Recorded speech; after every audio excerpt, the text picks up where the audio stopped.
मी रेश्मा शिंदे पुन्हा एकदा इन्साइट स्टुडिओकडून आपल्यासमोर एक महत्त्वाची बातमी घेऊन आलेली आहे।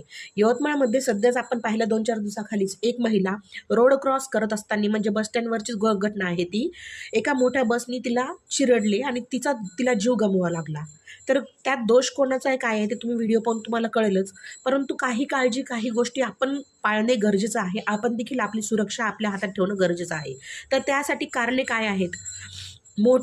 जसं मोठे वाहन असतात ट्रक आणि बस त्यांना दृष्टी अडथळा म्हणजे ब्लाइंड स्पॉट असतो, म्हणजे त्यांना उजव्या साईडचं डाव्या साईडचं मागचं आणि पुढचं एकदम जवळ जर कोणी असेल तर दिसत नाही, त्याच्यामुळे देखील आपले अपघात होतो। आपल्याला वाटतं त्यांना दिसतं पण दिसत नसतं, त्याला ब्लाइंड स्पॉट म्हणतात, त्याच्यामुळे त्यांना दिसत नाही। आणि ही माहिती मी एका मोठ्या ट्रॅफिक अधिकारी सोबत चर्चा करून घेतलेली आहे। हवेचा दाब म्हणजे एअर टर्बलनेस म्हणतो आपण, मोठ्या वाहनांजवळून जाताना मोठ्याने हवा लागते आपल्याला, त्याच्यामुळे पण आपल्या फोर व्हीलरचं टू व्हीलरचं आणि आपल्या स्वतःचं पैदल असताना बॅलन्स जातं आणि आपला तोल जाऊ शकतो, त्याच्यामुळे पण अपघात होतात।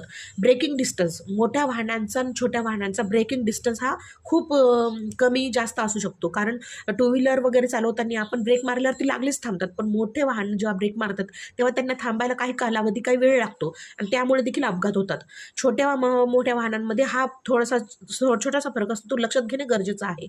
आणि त्यासाठी करायचं काय, तर त्यासाठी कसं असतं, तुम्ही मोठ्या वाहनांपासून म्हणजे ट्रक झालं, मोठे बसेस झाल्या, कोणते पण वाहनं झाले, त्यांच्यापासून तुम्ही 10 ते 15 मीटर अंतर ठेवणं गरजेचं आहे। त्याचसोबत कसं म्हणजे मीटर म्हणजेच फूटमध्ये घ्या, 30 ते 50 फूट तुम्हाला अंतर त्यांच्यापासून कीप डिस्टन्स ठेवल्यामुळे तुम्ही तुमचं बचाव करू शकता किंवा तुमचा अपघात होऊ शकत नाही। मागे देखील काही विद्यार्थ्यांनी असंच गाडीच्या एकदम जवळ गेल्यामुळे त्यांचे अपघात झाले आणि त्यांना जीव गमवावा लागला होता। तर या छोट्या छोट्या गोष्टी आपण पाळणं गरजेचं आहे। किंवा सोपं सिंपल सांगते की सुरक्षित अंतर ठेवण्यासाठी काय करायचं, 1 2 3 असं 3 सेकंद म्हणायचं आणि तेव्हाच आपण पुढे आपली गाडी न्यायची। किंवा जेव्हा पावसाळा आणि धुकं असतं ना त्यावेळेस पण 5 सेकंद 1 2 3 4 5 सेकंद असं बोलूनच मग तुम्ही ओव्हरटेक करायला पाहिजे किंवा पुढे जायला पाहिजे।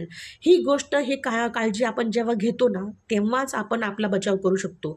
जीव गेल्यावर किंवा आपल्या जवळचा व्यक्ती गमावल्यावर बोलण्यापेक्षा आपण आधीच काळजी घेणं खूप गरजेचं आहे। आणि ही महत्त्वाची बातमी सोबत शेअर करायची इच्छा होती म्हणून शेअर केली। काळजी घ्या, सतर्क राहा आणि स्वतःची परिवाराची काळजी घ्या। धन्यवाद। इन्साइट स्टोरीकडून मी रेश्मा शिंदे पुन्हा एकदा धन्यवाद। हे नाही गोष्ट आहे का तुम्ही गोष्ट आहे का पिक्चर इथे रोड क्रॉस केला गाडीचं बोर्ड पाहिलं दोघी समोर आता हे याचं